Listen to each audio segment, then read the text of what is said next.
Good afternoon, everyone, and welcome to the next frontier in evidence-based policymaking, the science of scaling, hosted by Brookings and the TMW Center for Early Learning and Public Health at the University of Chicago. My name is Omar Woodard. I'm Vice President of Solutions at Results for America. Results for America, our mission is to make data-driven and evidence-based policymaking the new normal for government decision makers at all levels. And we work at all levels of government to build government capacity and leadership capacity to do just that. Relevant to me, prior to Results for America, I spent 10 years in venture philanthropy, really working to invest to scale models and organizations in cities across the country, including early learning models such as Parent-Child Plus, Nurse Family Partnership, Apple Tree, and many, many others. Really thrilled to have an amazing panel with us here today. Who is able to talk not just from the research and evaluation side of scaling, but also government sector side of scaling and how government can best be involved at the leadership level to really make these things happen successfully, but also identify areas where there's opportunity for growth. I'd like to start by introducing our main panel and start with Elaine Kmark, who's the Director and Senior Fellow at the Center for Effective Public Management Governance Studies at Brookings. Next, we have John List, who's the founder and co-director of the Center for Early Learning and Public Health at the University of Chicago. And he is, of course, a named professor, the Kenneth C. Griffin Professor of Economics at the University of Chicago. We have Dana Susskind, who's the founder and co-director of the TMW Center for Early Learning and Public Health. And she is, among many things, a professor of surgery and pediatrics at the University of Chicago Medicine. And finally, of course, as a native Philadelphian, it's always a pleasure to introduce the former mayor of the city of Philadelphia, Michael Nutter, who last I spoke with him now has a number of new roles, but is incredibly involved both at the University of Chicago, Columbia University, and a range of other places. And of course, I believe the 98th mayor of the city of Philadelphia. So I'd like to thank all of my panelists for being here. Very excited for the conversation coming up. Before we jump in, I just want to let viewers know that you can submit any questions you have for any of the speakers we have here by emailing events@brookings.edu, events@brookings.edu, or you can just post at Twitter. Hashtag #ScaleUpEffect is the hashtag we're using for this discussion. So I'd just like to frame a little bit of the conversation before we involve our panel in getting some questions and answers. University of Chicago researchers, as we mentioned, John and Dana, and a number of other colleagues, have worked to identify the 4 sources of challenges or threats in research around the challenge of scaling evidence-based programs, particularly early learning, but more broadly. The challenge here, as you all know and may be aware, the government, philanthropy, and nonprofits generally work together to identify and scale and replicate models, particularly in early learning, every day, all across the country.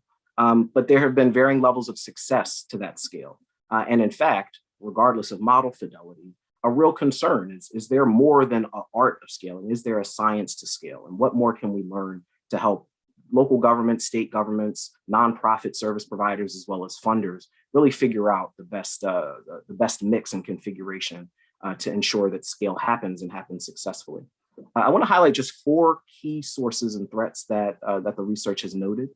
First is that individuals that are often studied in the research setting aren't representative of the population at large, and so it's very difficult to replicate in a different context. Second, the specifics of the program generally and the way it's delivered and received is also not representative of how it actually is delivered in a broader real-world context once it's replicated. And third, usually the initial and promising results are interpreted incorrectly, right? So meaning actually there's not enough sufficient evidence to actually support scaling in the first place, despite the promising results that often lead to attract dollars to replicate. And then finally, there are often spillover effects in the initial study that weren't accounted for. And so the effects of the program may be stronger, they may be weaker, but the research really doesn't measure those effects. And so as a result, you don't really have a sense of the benefits or the harms to those who either participated in the study or didn't. And so there's a lot here. And we're really happy to have the researchers who have been doing this work and really begin to dig into these questions. So I'd like to start, if I could, with Elaine. and really talk to you about where are you seeing similarities, where are you seeing the differences in scaling failures across issue areas, but even more broadly, how have you, from your vantage point, been learning about, thinking about, and involved in scaling broadly? And then let's talk about where you see some similarities and the differences around barriers and opportunity to successful scale.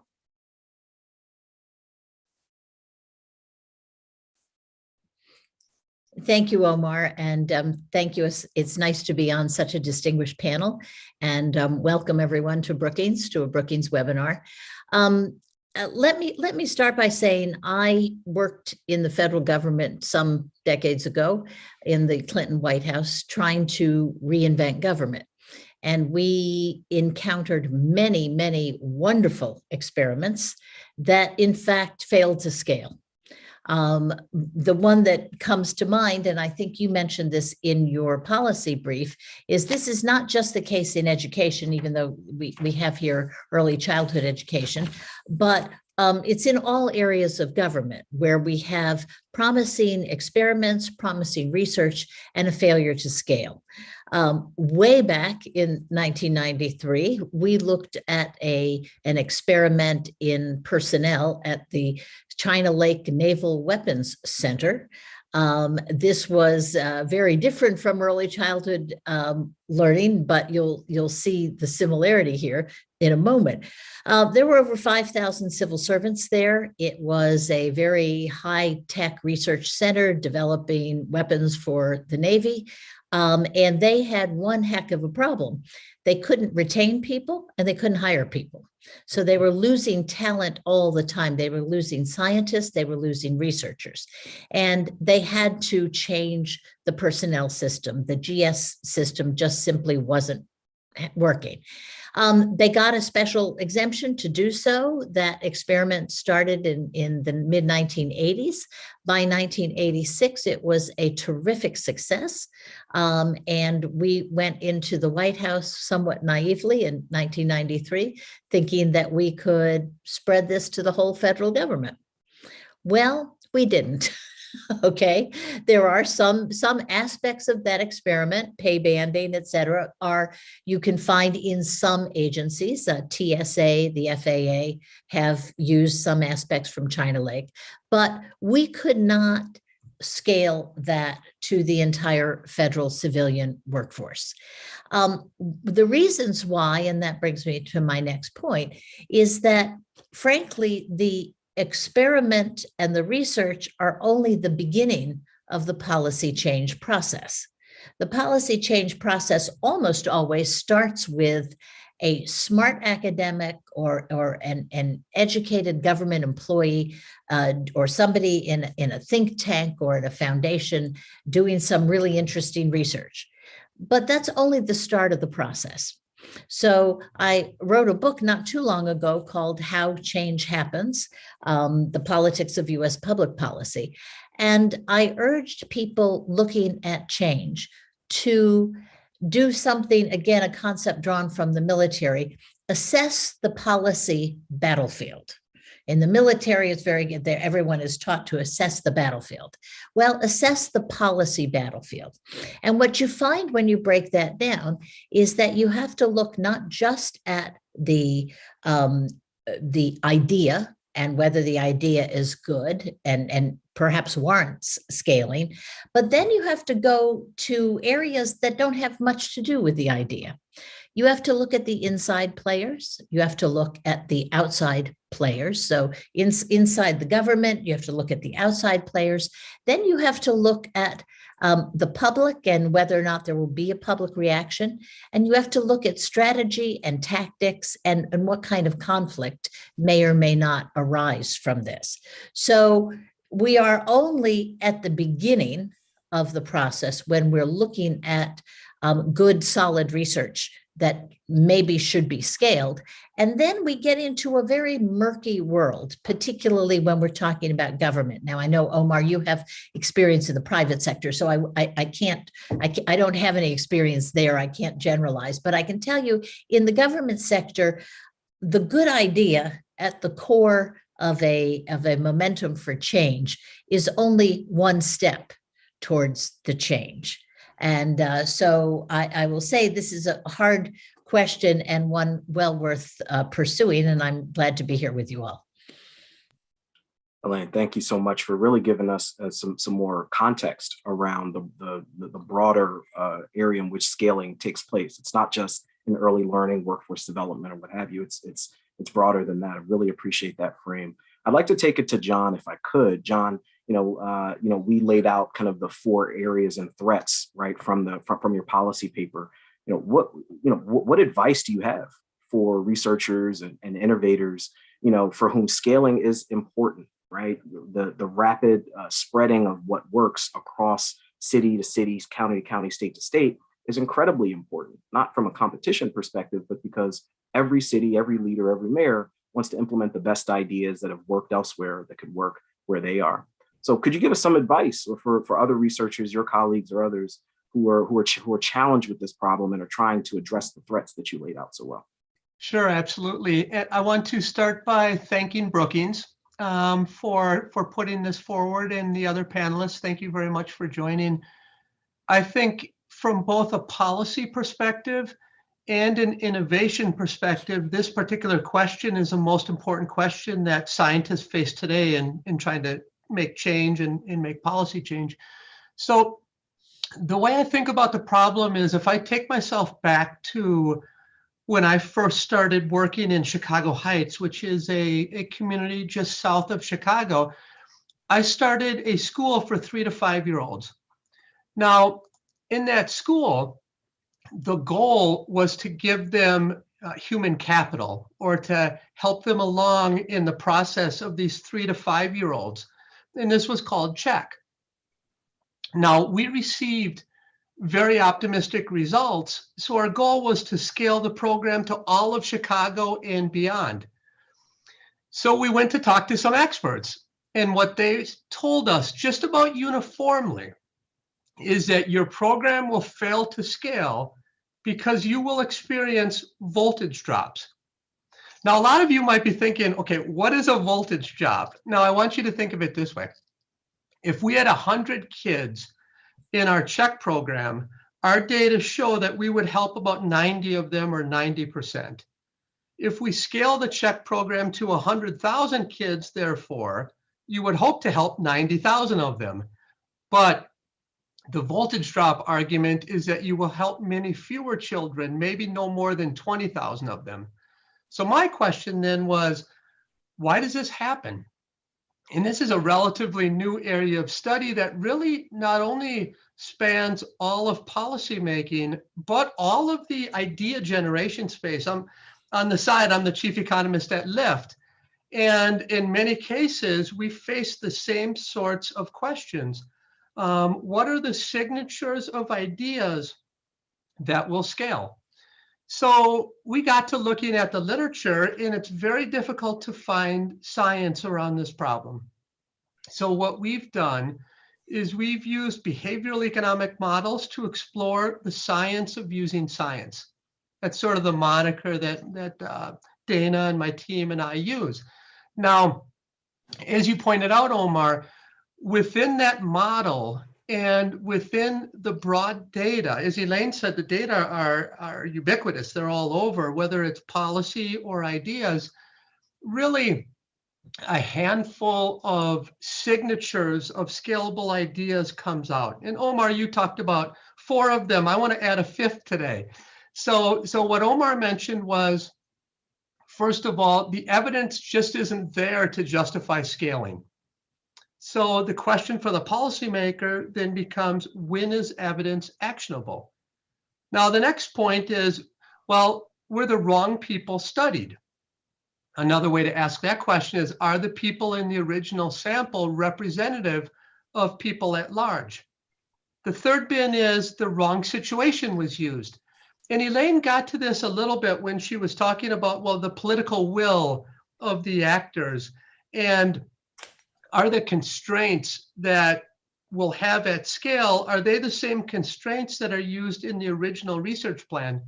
And then as Omar mentioned, you have spillovers, and these are, in many cases, these are features that you won't pick up in the small study, But once you go very, very large, the market can become imbalanced. You can think about Lyft. If we give a lot of drivers a big benefit, a bunch of them come on and you have a market imbalance. So that's how I want you to think about spillovers. Now, the one I want to add to what Omar said was what an economist would call the supply side.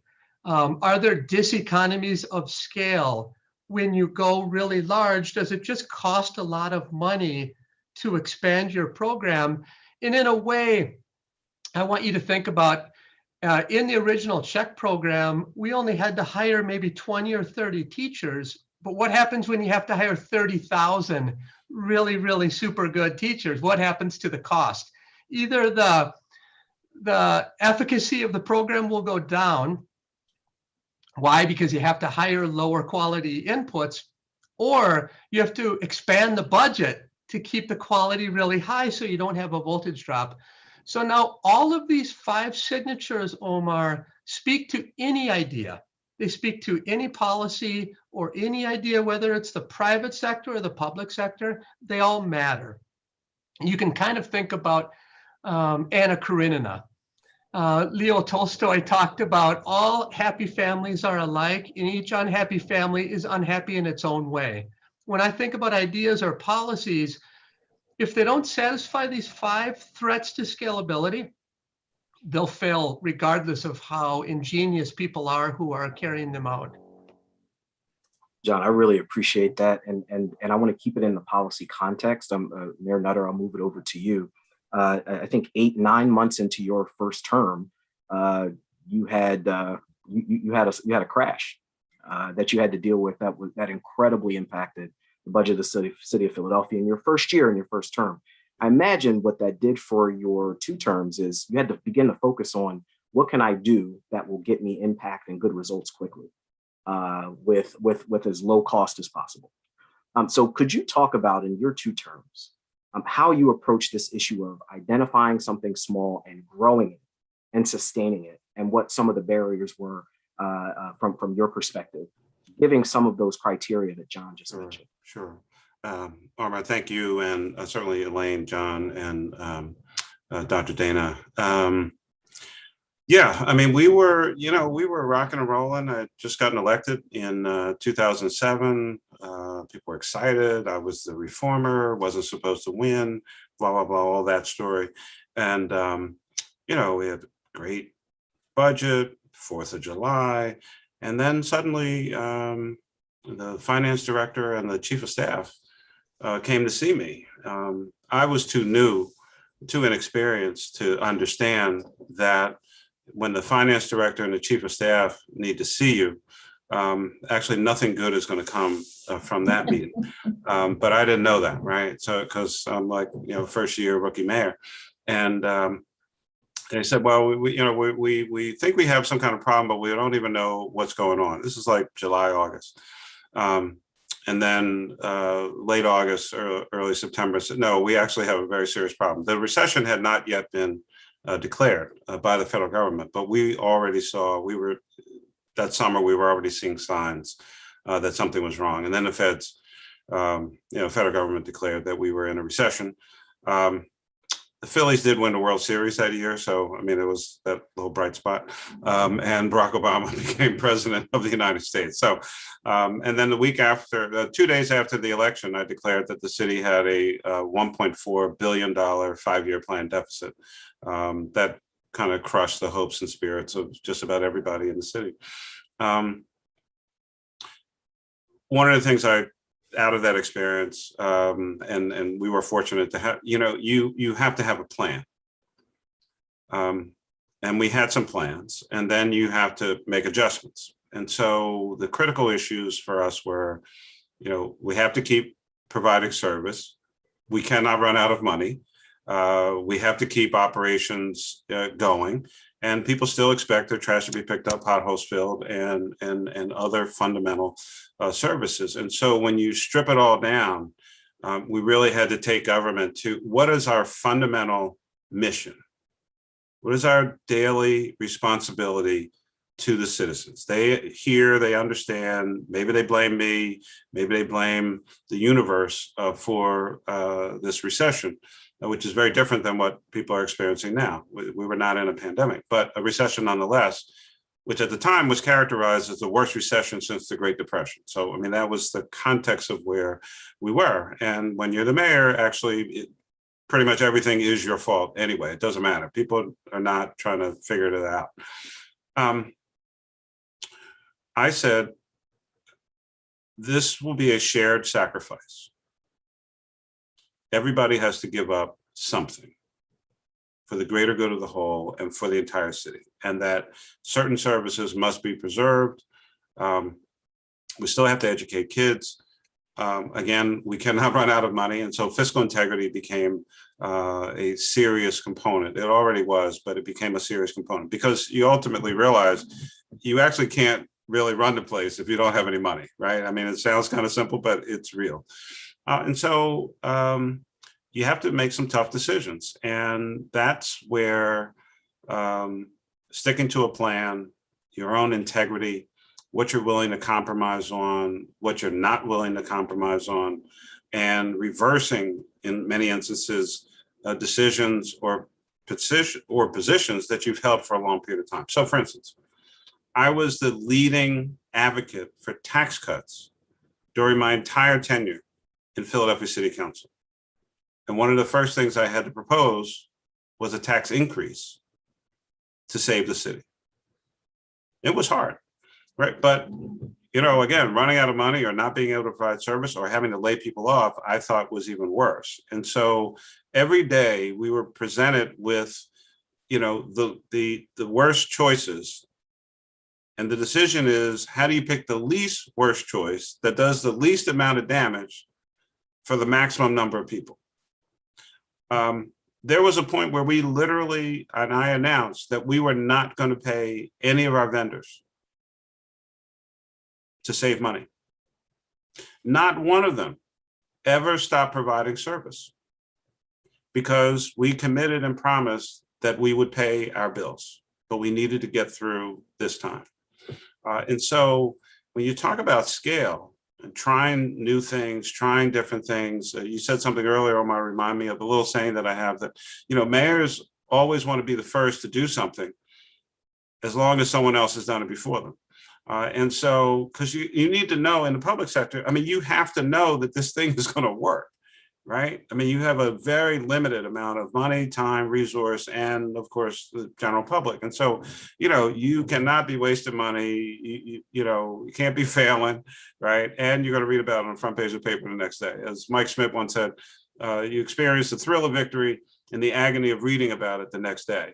That's the experience of Philadelphia. So they're not shy about expressing themselves. And so this,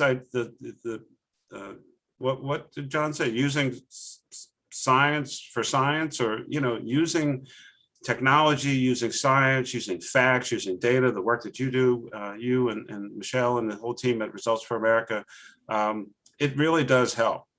Beyond anecdotal stories, it helps to have data. It helps to have evidence. And then to be able to explain to people, this is why we're doing what we're doing. Now, you may agree, you may disagree, but we have reasons. And lastly, and this is what we're trying to accomplish. We want you to be safe. We want your kids to get an education. We want to have jobs or preserve them, right? And we have to run the government with integrity and transparency. Those were the four pillars.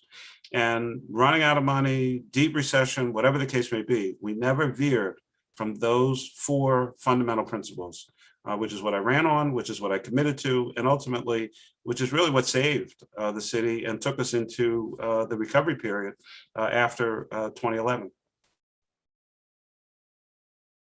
Dana, what you heard from Mayor Nutter was something we hear a lot at Results for America, which is, you know, innovation in the public sector looks different than it does in the private sector. The idea that the appetite for risk is very different, right? And it varies from locale to locale. And so as you're thinking about scaling a great model in Chicago, a great model in Minnesota, a great model in Virginia to another place, you have to be kind of honest about those local contexts and how it plays out. Mayor Nutter gave you a fiscal environment and a whole bunch of other things that without that, some early learning models might have scaled much faster. So how do you react to the very real threats, right? And challenges to involving the government in the scale and rapid acceleration of early learning models or others.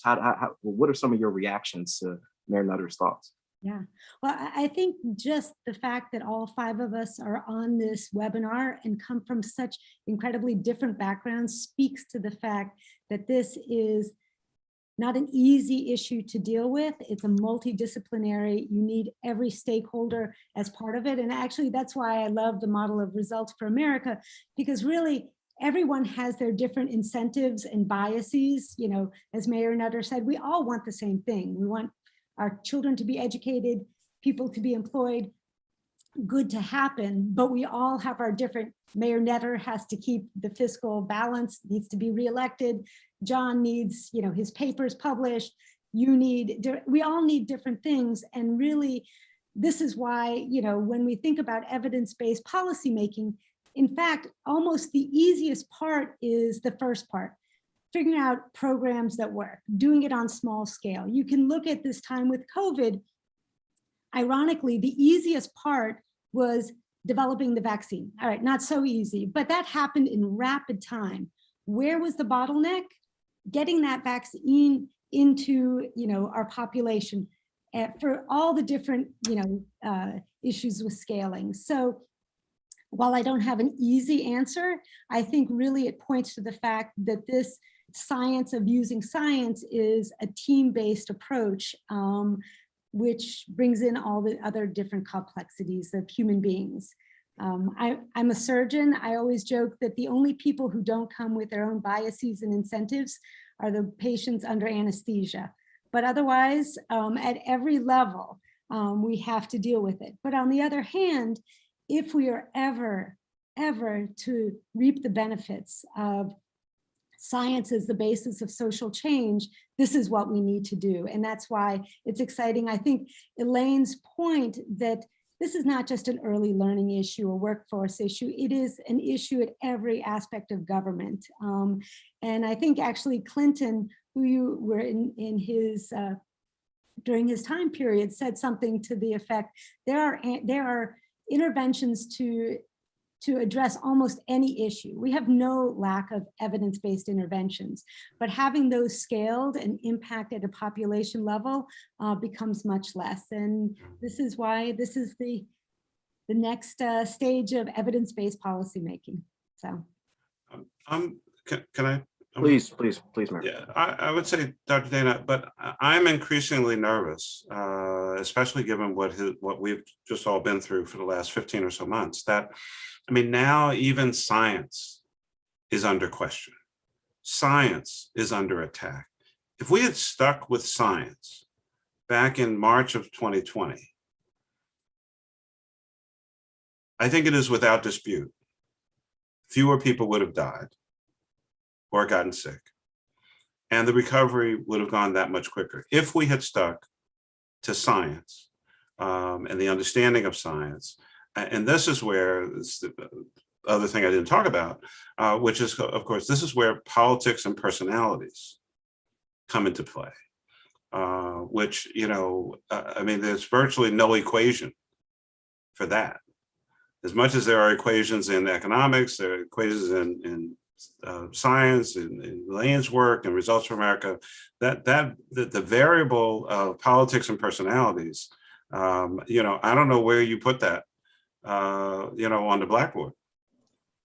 yeah, just if I could just answer that. I know John wants. Yeah, I'd like to answer it too, but go ahead, Danes.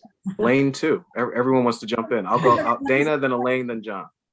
Two aspects. I think that what you speak to is incredibly important. You know, there was a time period where it was the credibility revolution. Everybody was like, it's all about evidence. And because of this issue, that it's not just about what happens on the small scale, but how do you take that small scale result and figure out how to do it on a large scale? You have people who start, I mean, there's some who are always going to disbelieve in science, but those who even do believe, this is why this next step is so critically important. And I know that John wants to add, but there is one part in this model that isn't there, the issues of public will, political economy, and I'll let John speak to that. So I don't know if that's what he was going to speak to. Elaine, I know you want to jump in, then we'll Yeah, jump over to John. I just wanted to jump in on the question. I think John raised a question that's kind of central to what we're talking about here, which is the policymaker has a hard time knowing when is evidence actionable. Okay, that is hard, because there are always people who say not that your evidence isn't correct for the time, but there are people who are looking down the road. To quote President Clinton again, he used to say the job of the president is to look down the street and around the corner. And that is the hard part. So with the China Lake experiment that I opened with, the problem there was that it ended up being about 5% more expensive than the old personnel system. Now, that doesn't seem like much, but OMB, whose job is to protect the federal Treasury, said, wait a minute, we're not letting everybody do that, right? Because this is just you may have some good results from here, but frankly, this is a way to spend more money on personnel, and we're not going there. Okay, so people, if you think about the world, if you think about the policy ecosystem, right? There are people in there who may admit to the science, but who are skeptical that if you look down the street and around the corner, that science will hold up. And I think that's why we have such problems with evidence-based policy. Yeah. A great point. Absolutely great point. John, please jump in. Okay, and so a lot to tackle there. Let me start by talking about what Mayor Nutter brought up. So I think of knowledge creation as a chain that has 3 links. The first link I would call the philanthropy of science, which is a different research agenda of mine. How do we generate dollars, both privately and publicly, to fund science? The second link is what we're all talking about here today. And I advocate, Elaine sort of just brought this up, we always talk about evidence-based policy. We need to be thinking about policy-based evidence. Our model is about what are the incentives in the system right now that researchers, policymakers, and individuals are doing the right thing to put forward actionable evidence that will really work. That's what our model's really about. What falls out of that are prescriptions like the original scientist should be on the implementation team. The original researcher should spell out all negotiables and non-negotiables in their original research design. So that there are and then various other aspects, which I won't go into the weeds, but these are all things to try to accomplish the third link, which is correct. When the mayor brought it up, and Elaine brought it up too, and Dana just said political will. And to think about the leaders, the administrators, the facilitators, do they have the right incentives just to stick with the status quo because it's easy and they think it's the right thing to do? Or are they going to go down the path that science tells them to? 2 levels with that. Our model teaches us that if we teach them about why the program works, so the underlying of not only do this program, but here's exactly the mediators for why it works, facilitators will stay truer to the program. The fidelity problem will at least be partly solved. Now let's go to the other level where the mayor mentioned, and that's the fight against science. And here, you never know around the corner what the next politician will do, or who is the next politician who will be elected. So I would model that as a random walk. Okay, what's a random walk? A random walk is, think about the drunk who walks out of the bar and you try to guess, is a person going to fall down? Are they going to stumble left? Are they going to stumble right? That's a random walk. Very, very difficult to predict. It's like asset prices in a way. So while it's true, we don't know what's around the corner for the next policymaker, we do know what good science is. And we do know that if we give actionable evidence, and the model that Dana and I and others have created, actionable evidence is essentially that we can be 95% certain that the policy works. So what does that mean? It means the original research in 3 or 4 independent replications. That's essentially what that means. But at a broader level, you're right. We need to figure out all 3 of these chains. What we're talking about are 3 of these links in the chain. What we're talking about here today, primarily in my mind, is the first one. The next model will take on the next one, which economists have talked a lot about, the political economy of decision making and the political economy of who gets elected and why. Those are great questions. Political scientists can help us too. But I'll stop there and throw it back to Omar. I used to think a random walk was just me deciding, coming out of my driveway, which direction I was going to go for my walk. I hadn't thought about it in the context that John had laid out. That's interesting. I want to bring us back then to the fundamental issue of evidence-based policymaking. Yeah. And just like nail that for a second. Yeah. Let's just talk about that for the audience. So I'll start with Mayor Nutter, and then I'll go to Elaine, and then come back to Dana and John. Well, I'll maybe go a little more into the political will and where's the public and where are you, and so people who are elected generally like to think of ourselves as leaders, and we're leading the parade. But again, I always recommend, you might want to turn around from time to time and, just see if anybody back there.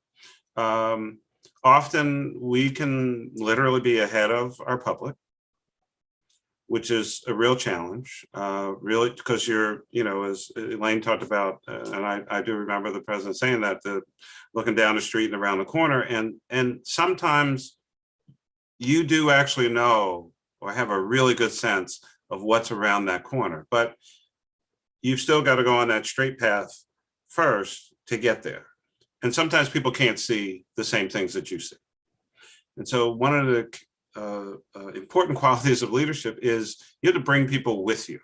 You have to help them have that same vision. I mean, we're not talking about just going to the optometrist, and paint a picture, tell stories, and help people to understand where it is that you're trying to take them, where it is you're trying to go, which ultimately really has to be the place where they want to go, right? If you try to take people kicking and screaming, even if it's good for them, right? I mean, how many of us have ever tried to get our kid, to take some medicine? This is good for you. No, I've had this before. This is really bad. No, I don't, right? So, it's a different kind of challenge, I think, with the public. And you have all the evidence you want, but some days, at the end of the day, the data is not enough. It's just not enough. It will not carry the weight of the idea by itself. People have to imagine, what that thing is, what is around the corner, how good is that going to be, and why you're the person to take them there. Elaine.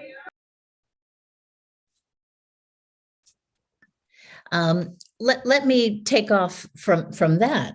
And the mayor mentioned stories, okay? If you think about a pyramid of a policy development, right? At the bottom of that pyramid is almost always an academic study, a government study, an experiment, right? Some kind of innovation with data, all right? However, there are, as those of us who've been university professors know, there are hundreds and hundreds of wonderful ideas that sit in the drawers in academic offices and never ever see the light of day. So what do you need to move it, right? What do you need to move from that study to the world? Well, usually the first thing is actually press coverage. And press coverage requires, and this is what the mayor made me think of, press coverage requires stories. It requires anecdotes. It requires something that makes the data come alive. And I think that we academics frequently undervalue the importance of storytelling as a result of our data. And therefore, our data doesn't get past our peers into the public. If you can get press coverage and if you can get stories, guess what? You can get a politician to talk about it. and you can get a politician to give a speech about it. And politicians are experts, or else they wouldn't be successful at turning complicated things into people language, into kitchen table language. So that's kind of the next step on this rung. And then, of course, if you're really, really successful, you get a bumper sticker. Okay, it's on a bumper sticker. End welfare as we know it. Okay, said it all. Right. So that's the way an idea moves through the system. Now, the other thing to bear in mind is, and this is, John, an old political science concept called the scope of conflict, invented by a guy named E. Schnatzsnyder in 1960. So it's really old, right? But it still works. There are some policies where the scope of conflict is actually very small. The public never hears about it. The newspapers never write about it. Nobody particularly cares about it, but it is fought out in a small scope of conflict. One of the ways that people make mistakes a lot in policy is they try to expand the scope of conflict. And the problem is you don't know what's going to happen. You could win with the expansion, or you could lose with the expansion. In fact, I wrote a case study not too many years ago, about the 2007 immigration bill, the failure of that immigration bill. That's the last comprehensive immigration bill we ever had.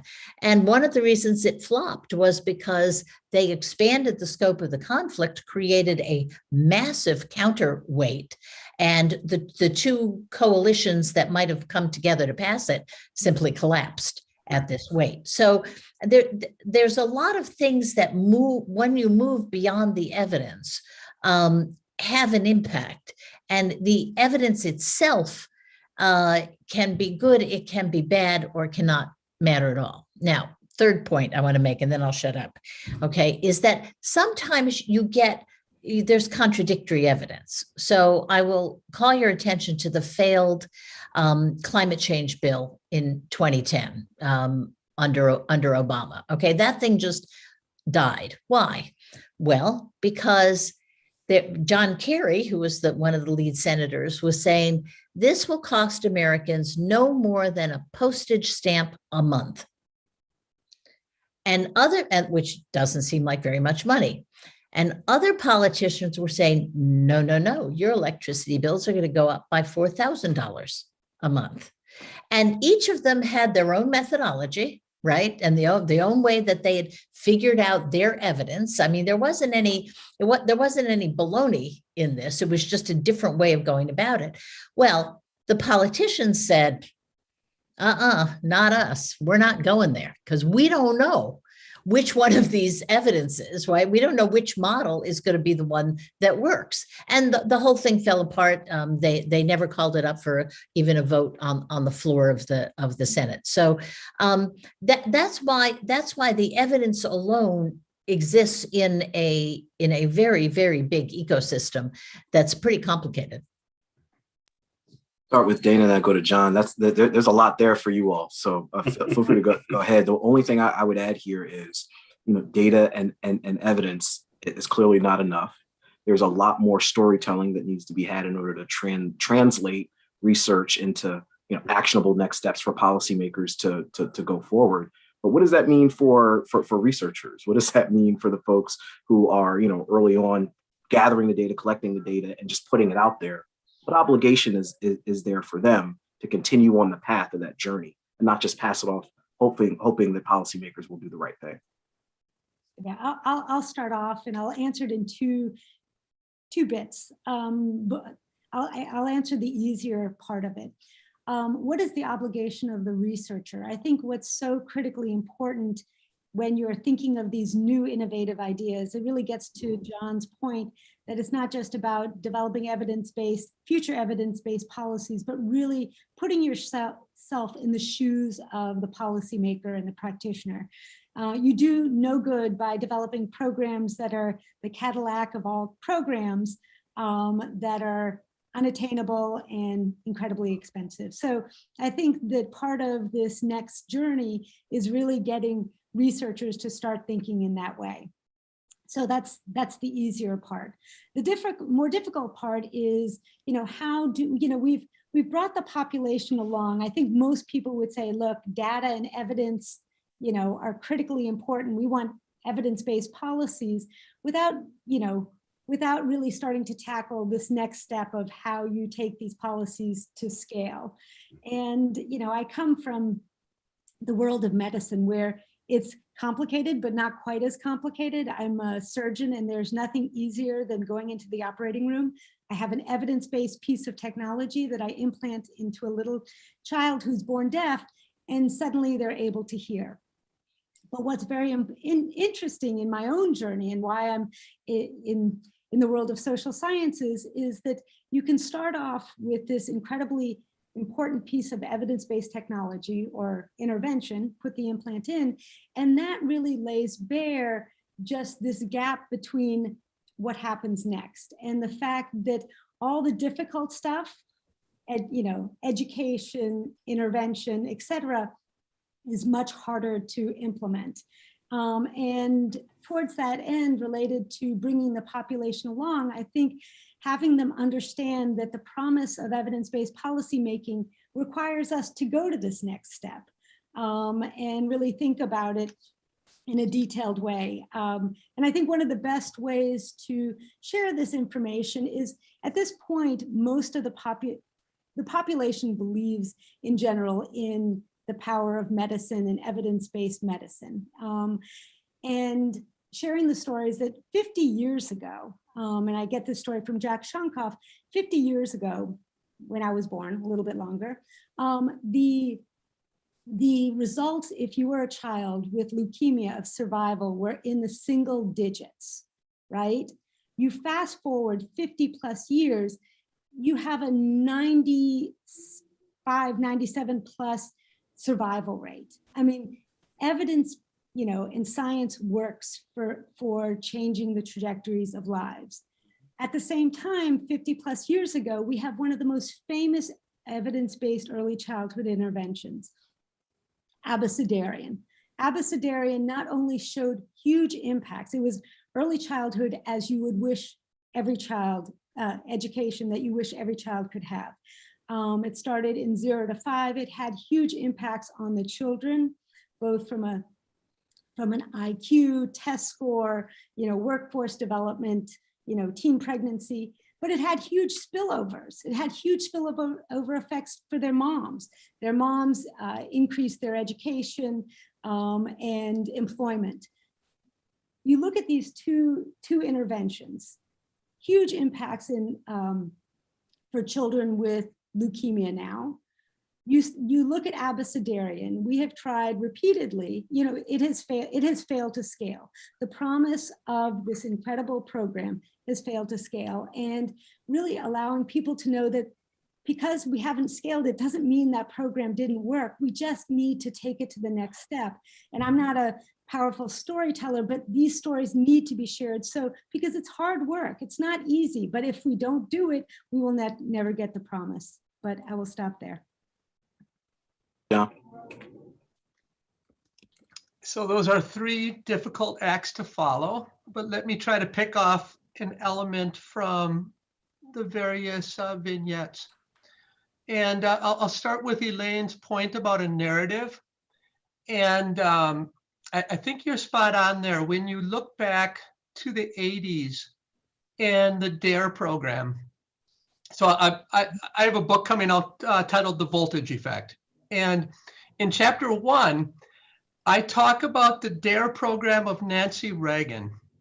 To me, that's the poster child for a false positive.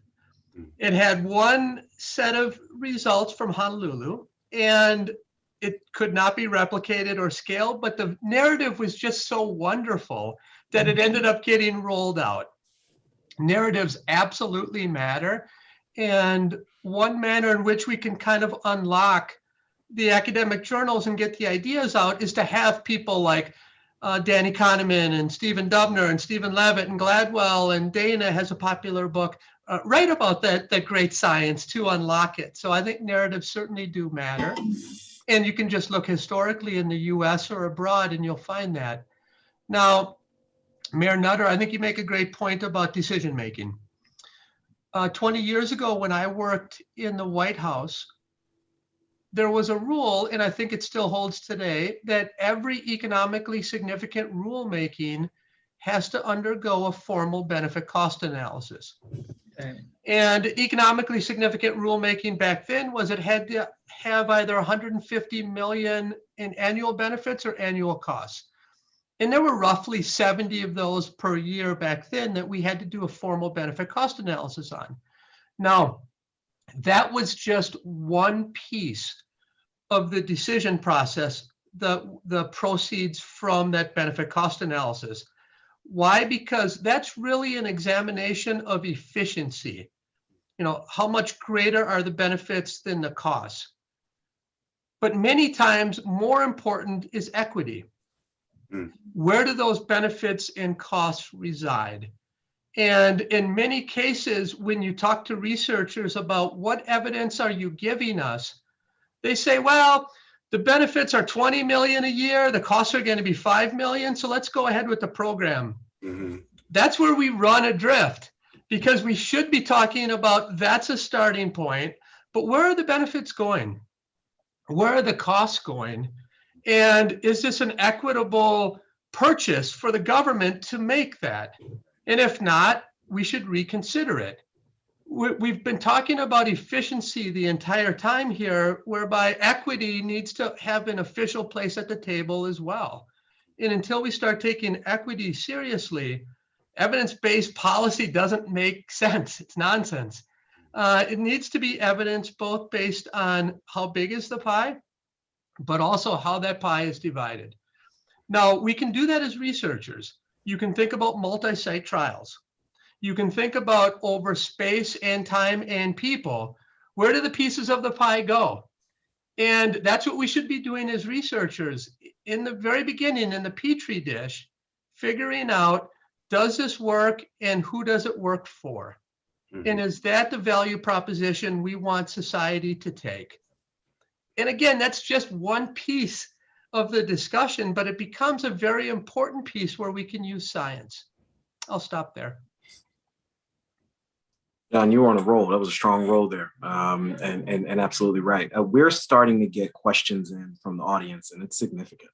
So I'm going to go through a quick lightning round here, ask for quick thoughts on questions. So one, it's a really great question. When thinking about scale, should we just focus our work at current scale rather than bother at all with scaling up?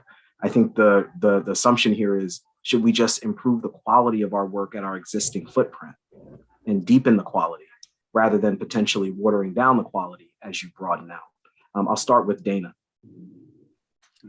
Well, first, it depends on your goals. I think that the real question is that we need to figure out how things work and ensure that it's data driven before you start scaling up, and that as you scale, that it doesn't become disconnected from the data driven feedback that's so necessary that there isn't drift. So yes, before you scale up, you want to make sure that it's working as intended, because the one guarantee is if you scale up, it is unlikely to get better. It'll likely worsen. Mayor Nutter, you said something before about, growth for growth's sake isn't necessarily beneficial. Could you say a little more about that? Well, the easiest way to get something started, generally, especially in the government, is the pilot, right? That's the government's level of risk taking. We're willing to do this little thing. It may or may not work. It's not so big. It's going to cause the place to collapse if it doesn't work. If it doesn't work, yeah, be a little embarrassed, but you can move on to other things pretty quickly. The challenge is, like most other things, it's the quality. It's quality control. It's how many more people are you bringing into it? How well are they trained? What's the ethos and the culture by the time they arrive? Things that you were doing in your first term, in the political sense, in the government sense, with that crew of people, as certainly Elaine knows, folks come and go, right? The second wave of people, you know, it's not their fault. They didn't come in with all the, you know, the hoopla, the bells and whistles, right? They're like, you know, yeah, I'm excited about this, but they just unfortunately don't get all of, you know, what the start is. And so you start to expand, maybe some things start to slip, your time is starting to run out. How much attention can you pay to this? You've got other things you're trying to get done. You know, I'm sure we did some of this. I mean, I tried to stay, you know, focused on the fundamentals, but I mean, you actually want to do a few other things. And the other part is, you know, you don't get to pick your moments. The moments pick you. So when stuff happens, this might be a family Zoom, so I'll leave it up. When stuff happens, right, you're going to get distracted, right? If 3 people got shot today, I mean, you know, I think that might crater the rest of my schedule. If one of my, you know, public employees, something happens to them, if somebody got indicted, if, you know, whatever, or city council did, you know, something, I mean, that's the end of that day. Because it is. Other events take over. You know, can you maintain the momentum? You know, momentum is not self-sustaining. You have to keep pushing that thing. You or your team has to keep pushing that thing, or it will slow down. And you know, it's just it is a challenge. Everyone's also looking at the calendar. You know, I mean, I tease all my friends in Chicago. You know, we actually have a, you know, 2 consecutive term limit in Philadelphia. Unlike, you know, Chicago and Boston, right? So, you know, you got an X amount of time. You're fortunate to get a first term. You're really lucky to get a second, and then it's out, right? So, you know, and then other people know how to count too. So they're like, yeah, you're in your 6th year. I don't have to do that thing. I'm just gonna wait you out, right? And you'll be gone, right? Or I've moved on to, you know, the next thing. Because my team would say, you know, if we did all the stuff you wanted to do, we would actually get nothing done, right? You have 15 ideas a day. One of them might actually be good, right? And we'll try to work on that. In contrast to the last great idea that you had last week that you redirected our attention to. So, you know, you only have so much time. And scale takes time. Even when you're the mayor, you might think you're in charge. You know, it's kind of true, but you're not completely in charge. It might be the same for the president of the United States as well. So you're only going to, you get done what you can get done. Yeah, right? it's you literally a great point. Pass the baton, and then that's it. Please go ahead, Elaine, and I'll go to the next question. I mean, one of the ways to make change more permanent, and the mayor talked about the other side of this, is concentrate on the bureaucracy. So in the federal government, the bureaucrats are there for 20 or 30 years. Right. So they're an important constituency. So Absolutely. when we set out to reinvent government, they were our audience. Yeah. And if they liked something, yeah, it would happen. So now there are things people ask me, well, what did you accomplish? I said, well, think about many items that 25 years ago nobody was doing. Now there's standard operating procedure in the government, and nobody even realizes where they came from. Well, that's because we embedded them in the bureaucracy, not in the political will. Now, we needed the political will for them to you know, kind of move in the first place, but what kept them alive year after year. I do a little bit of work, or I did a little bit of work in developing countries. And of course, one of the huge problems in developing countries is they don't have a professional bureaucracy. There is no such thing. So, you know, you might get a reform prime minister elected, you know, and the man or woman will come in and they'll do all sorts of great things. And then the minute they're gone, the whole thing falls apart. Okay, it doesn't happen. So it's you see that, but in the developed world, there's a real value to having a career bureaucracy, because when you get something over the hump, it's likely to last. Yeah, I want to, if I can, I just really want to reemphasize what, so, and this is said with respect. We used to talk about the people who are in the government for a long time, who actually really run the government, right? And we said, That's the B team, and it's not a bad mark. It's be here when you get here, be here when you leave, right? They run the place. They actually run the place, right? They make the things happen. And not that I want to be known, this to be my known legacy, but as just one example. So, I mean, I didn't invent recycling, right? Of course, I mean, the government was, right? But what we did do, we made it easier. We put recycling on the same day as your trash day. The way to embed change and innovation is to make something so palatable, so easy, so enjoyable by the public that no one can change it. Now, they'll do a lot of things here in Philly about trash and recycling, but no one is going to change same day recycling as trash pickup, right? Because the public will go crazy. Right? You've given me something I really enjoy. Do not try to take it away. That's change. That's a really important part. That's a really Omar, important part. Please go. Hey, we're going, John. Just 1 minute. I'll just go fast. Just 1 minute. How I would answer the person's question, because I think it's a very good one. And I don't want people walking away from this conversation thinking big change can only happen at scale.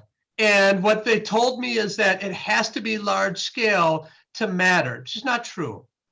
Exactly as Dana mentioned, that first of all, it depends on your goals, but secondly, it depends on the signature of your idea. Like, for example, humans don't scale very well.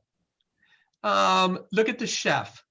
Any good chef where the magic is the chef, they're going to fail if they try to go too hard with scale, because that's their magic. If the magic is the ingredients, like Domino's, ingredients can scale. My brother and father are both truck drivers, and their magic is they have the gift of gab. They can talk to people. They work with farmers. They take the farmers' goods to the mill. They're perfectly happy with one truck in themselves, and they have great lives. They don't have to worry about having an entire fleet of trucks. Why? Because what they have won't scale. That's great. That's okay. So I think the person's asking, what if we only have something that will work in our locality? Should we just give up on it? No, dig deeper, make it better. But remember, if you do have some magic that has signatures that can scale both horizontally across space or vertically, do it. But we have to understand, what are those signatures of good ideas that will scale? And that's where we try to add science to that problem. That goes into the next question that just came in. On top of the challenges already discussed, what about the likelihood that human interaction works differently at small scale versus large scale? And a lot of what that could look like is, to your point, you can hire 30, 40 really good teachers, but if you need 30,000, that becomes more difficult. So what are some of the ways that, alternatives, not alternatives to scale, but is it a series of smaller pieces? Or does it have to be a larger piece? Or can we recognize that instead of needing 30,000 teachers in one place, you have 100 places across the country that each have 330 teachers? How might you react to that? I'll start with John, and I'll work. Great. So I'll go really fast because the others have much smarter things to say than I do.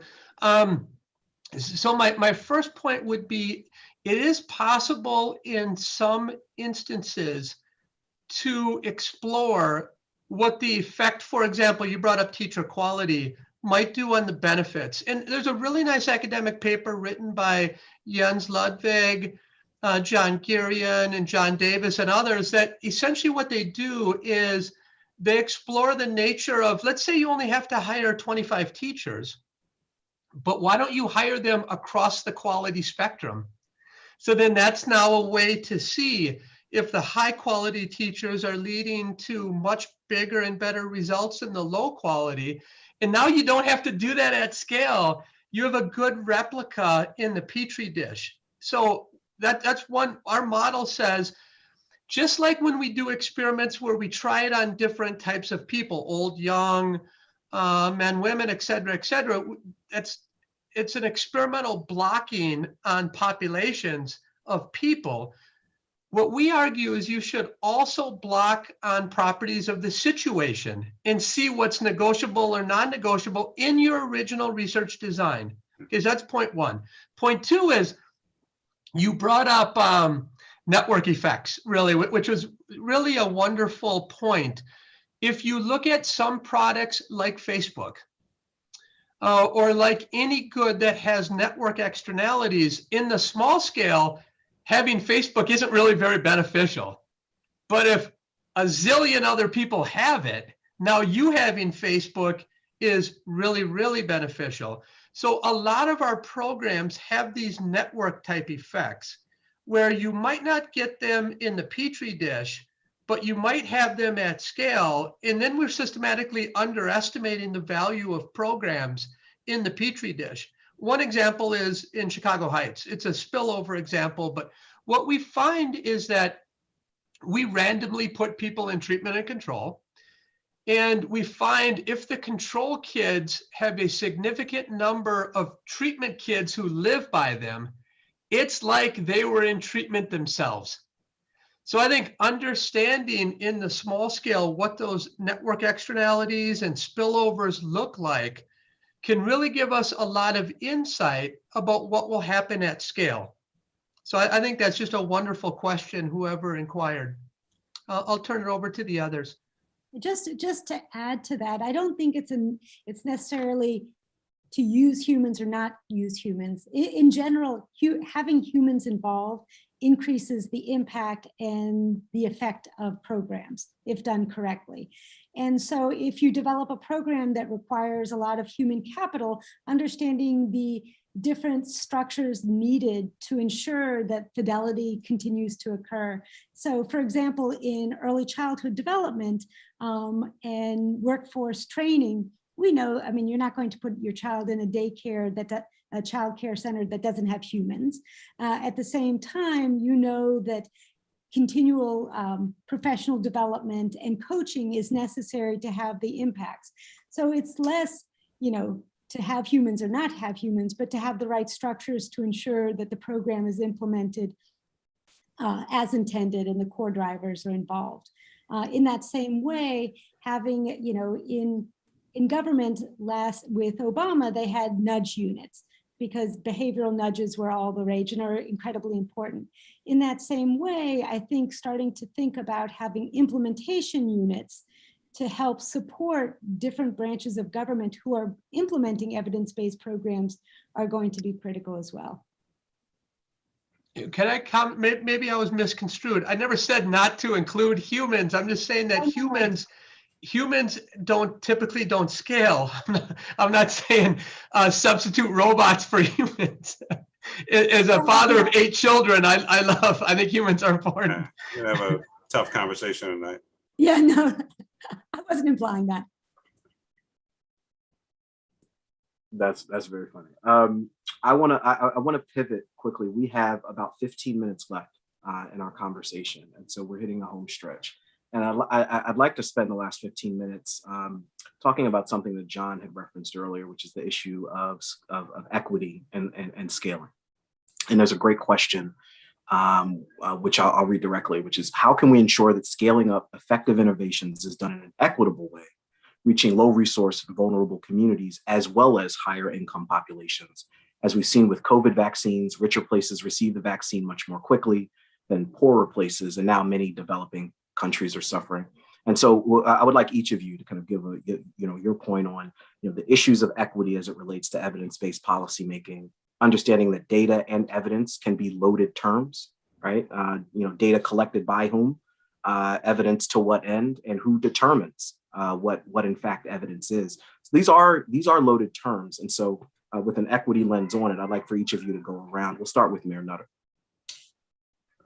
When you started forming that question, Omar, the word that immediately, kind of that word association game we play in our heads, the first word that came to my mind was intentionality. You have to be intentional about what it is that you're trying to accomplish. That means you also have to be honest about, either what was or what is. And so, again, you made reference to COVID, right? So, why don't we start a conversation by saying, yes, we would actually like 330 million Americans to get vaccine as soon as possible. We know that that will be a challenge. We also know, as we've now seen with COVID, sickness, and death, that there are significant disparities in communities of color, Black, Latino, people of color, in cities, possibly in some suburban areas, maybe even rural. Our plan is to focus on those who are most likely to get the least amount of service, while at the same time, we know all the rest of you who are most likely to get your own service. Provisions are going to be made for you as well, and not get into the false choice of, God bless the child has got his own, and everybody that can get to the right place at the right time, great for you, and we'll get around to all these other folks at some point in time, which to some extent is what happened, right? So I think you just have to call it out, speak on it, talk about it, and then take action on it, and not be apologetic, not be, because ultimately people of means are going to figure it out to some extent. I'm not suggesting you don't have a plan for everybody, but you have to call out what is so blatantly obvious in some of these situations. And then, those who want to be upset about it, hey, sorry about that. But otherwise, a lot of folks, again, end up getting left behind. 100%. Elaine, I want to go over to you, talk a little bit about, this issue of equity, this issue of data and evidence with equity, and then talking about evidence-based policymaking. How does policymaking address the question of evidence and equity in terms of what we want policymakers to do? Are we sure that what we're giving them is equity centered in and of itself? Well, obviously, the first place to start is to make sure that the design of your research, right, gives you the right data to get to the equity questions. And a perfect example, the mayor mentioned, is the COVID vaccines. So my colleague at Brookings, Bill Galston, and I were monitoring this and writing about this as the vaccines rolled out. And in the first month and a half, almost no states were tracking vaccinations by race. No. Okay. Now they were tracking them by age. So when they did track by race, what was happening is, since there are more percentage-wise, there are more older white Americans than Black Americans, we really couldn't get a good sense of this. We didn't know, is this a race problem or is this an age problem, right? So people kept asking the question. Eventually, the states started reporting the race data. And what we discovered was it was sort of in between. The problem wasn't quite as bad as it looked at first, but it also wasn't very good. Okay, because as you went down the age, as you opened it up to younger people, there were still racial disparities. So now that wasn't a research project, but clearly what you have to do is you have to build into your data collection the equity issues. Are you looking at age? Are you looking at race? Are you looking not just at race, but low income and race, all of these things, because you can't begin to get to equity issues if you don't have the data to begin with. And it is amazing how many designs don't or can't include race, because after all, I mean, if African Americans, say, are 11, 12% of the population, a lot of research designs just don't get enough people in that to make any meaningful conclusion. So you've got to oversample, right? You've got to make sure that you have a big enough group that the numbers can actually tell you something real.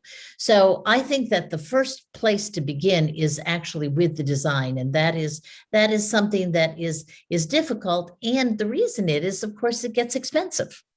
Right? You want to doing 3,000 people is expensive.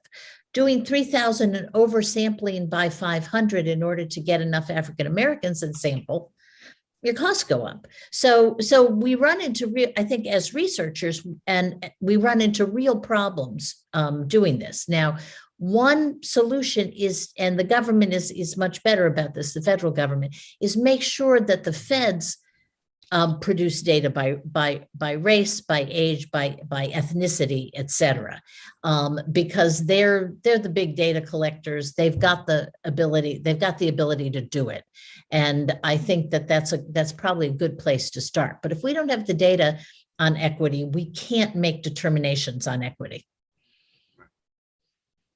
John and Dana, I'll start with John. Equitable evaluation, right? Intentionality of design, research design with the equity lens. How do you think about that kind of first order? What advice might you have for the folks on this webinar?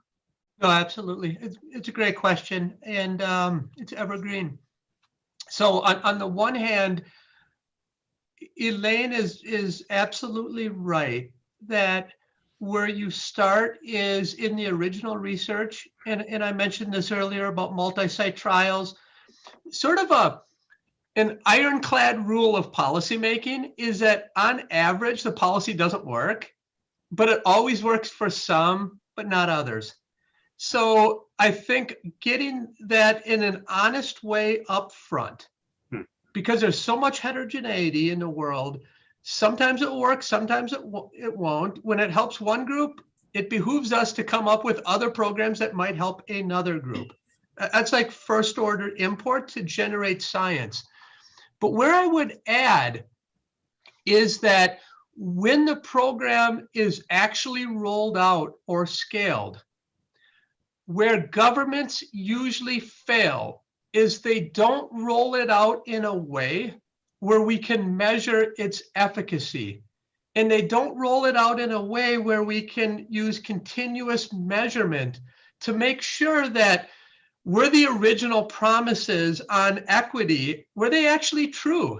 Because we know the original promises, because of the voltage drop, aren't going to be true. But does voltage drop happen differently for different groups? Don't know. But when we don't roll out programs at the government level in a way in which we can actually estimate, did our program work? It's lunacy. And I see this all the time. People get an idea, is what as Elaine said earlier, you have a narrative, the mayor will roll it out, but then they roll it out in a way that makes it nearly impossible to measure its efficacy. And I'm not even fully talking about rolling it out in an experiment. You don't have to. I mean, that's obviously the gold standard, but there are many ways you can roll out a program using quasi-experimental approaches that will at least give researchers a chance to figure out, did it work at scale? We don't do that enough. We don't take seriously that each time we make policy change, that's a unique moment in time in which we can measure if it works and who does it work for. Fundamental mistake that we constantly make as humans and as institutions. They have it right in Silicon Valley. When we roll something out at Lyft, or I was at Uber before, you do it experimentally. Amazon's doing it. We need governments to do it as well. Yeah. Because people who we serve in our governments are just as important, if not more important, as who's jumping in a cab or ordering from Amazon. Oh. And the fact that we don't require that and demand that from our policymakers is beyond me. But I think we're moving in the right direction, so I don't want to end on a sour note. And maybe that'll change a little over time, John. And I'm not disputing anything that you said. I mean, but part of the challenge on the government side and the political side is generally when you announce something, you have to declare it a success already. That's a different problem now. Right. I'm not waiting for, with every respect, I'm not waiting for some social scientist. I hear you. Tell me 6 months from now, 6 months later, that your idea worked. No, this is absolutely going to work. It's going to revolutionize your life. Right. I hear the kind of two camps there. One, I have to say it works. The other one is, remember, even long-term policies might have surrogates. It's called doing a surrogacy analysis. Mhm. And I understand that policymakers might not like a surrogacy analysis, but if they want the truth, even a long-term policy, you can sure. you can estimate surrogates, and if it's done appropriately at ground level, you can begin to get some evidence. But I totally get your point. But the one last thing on that though. But the other thing that we definitely don't do in government enough is evaluate our ideas, our policies after a legitimate period of time. We don't go back 5 years later. How did this work? Is it still working? What else could we be doing? Because again, as Elaine certainly knows, one of the hardest things to do in government is to kill a program. The constituency has been developed, money has been spent, it was declared a success many, many years ago, and nobody really wants to go back there. I mean, you really have to mess up badly to get a program killed. It's either a disaster or a financial scandal. Otherwise, it will just continue on its own.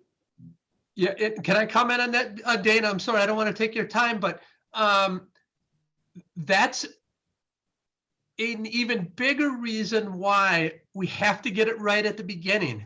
Mm-hmm. Because when we roll out a policy that doesn't make sense, you're right, it's nearly impossible to undo it. Right. And that's exactly why we need to understand signatures of ideas and policies that work and what is actionable evidence, and take that part seriously. Yeah.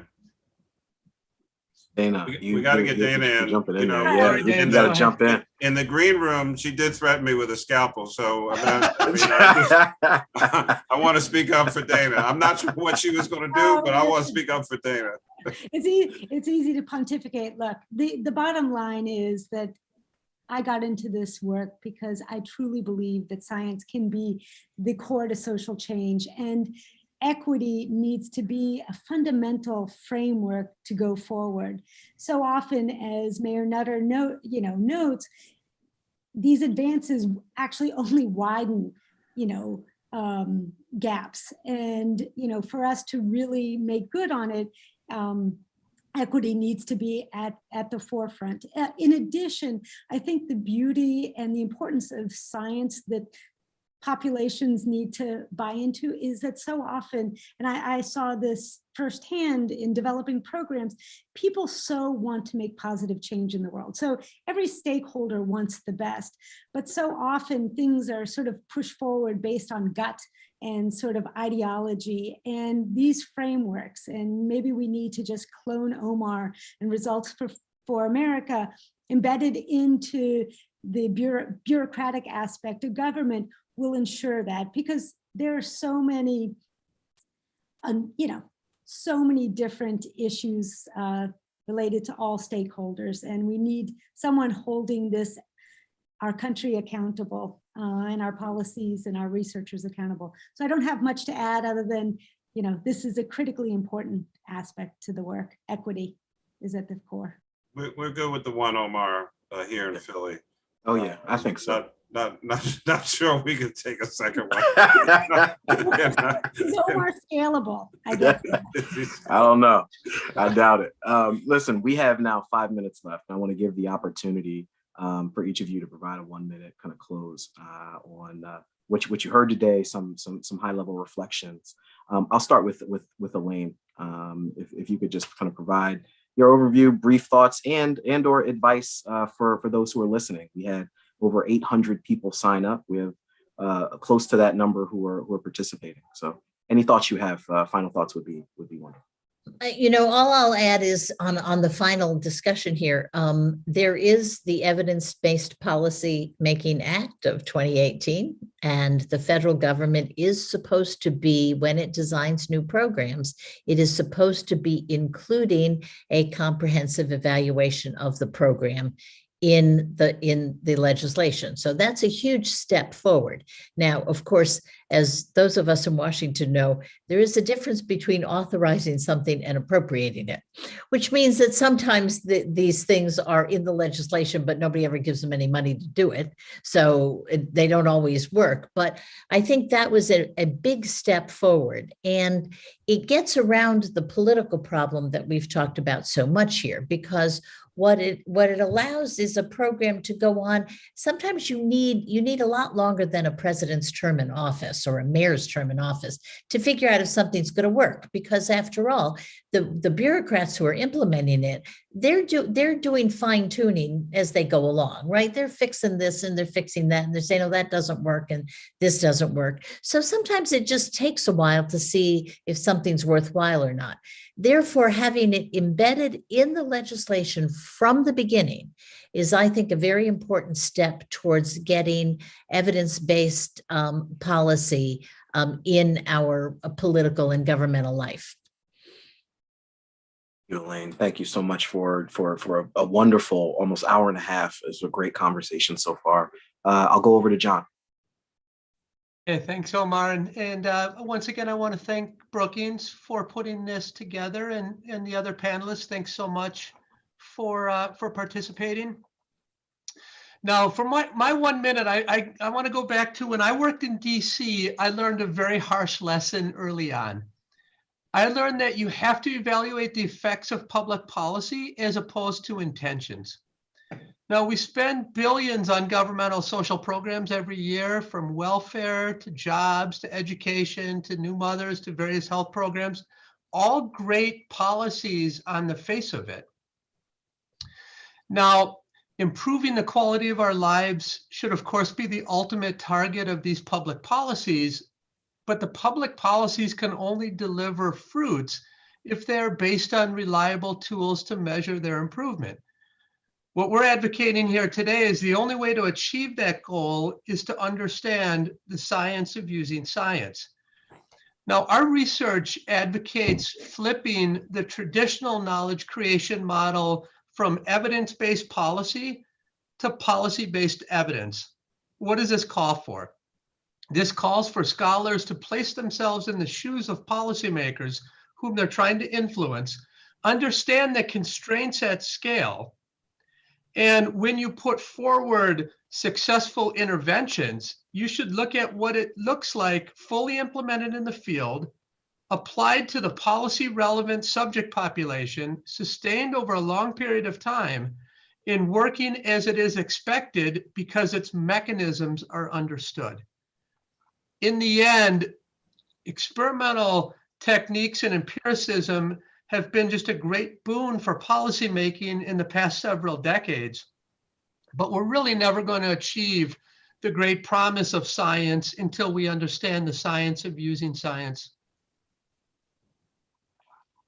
That was a great summation. Mayor Nutter? Sure. I encourage everyone, make a plan, work the plan, stick to the plan, pay attention, listen to other voices out there. Don't be afraid to make change or change how you're doing things, but do not get distracted by the negativity and nonsense of some and the loud voices of a few. Stick to the plan. Great advice. Dana, we'll wrap it up with you. Thank you so much. I'll keep my comments short. You know, the science of using science and understanding scaling is without a doubt one of the most critical issues that we face. It's the key to a fiscally responsible government and to truly giving our population a better quality of life. It is a team approach, and it's not one that's going to be answered quickly, but we need to move forward. I do want to just say how much fun this was. What a great group. Thank you, Elaine and Mayor Nutter and Omar, and you too, John. This is an issue that at the TMW Center we're closely studying, and we would love to and hope to engage more and more individuals and organizations in conversations like this. I thank you all. Stay tuned for information on other events that we're going to be hosting with Brookings, and we hope to plan to dive in even deeper into the challenges and opportunities of scaling in early childhood and far beyond. So thank you so much for involving us. Thank you. And thanks to everyone listening who spent 90 minutes with us learning about the science of scaling. Thank you very much, Elaine, John, Dana, and Mayor Nutter for your involvement and commitment and engagement here. I think everyone listening learned a whole lot about the work you do, and what an incredible panel of expertise. Thank you all so much. I'll sign off. Thank you. My name is Omar Woodard, VP Results for America. Thanks for being here with us today. Take care, everyone.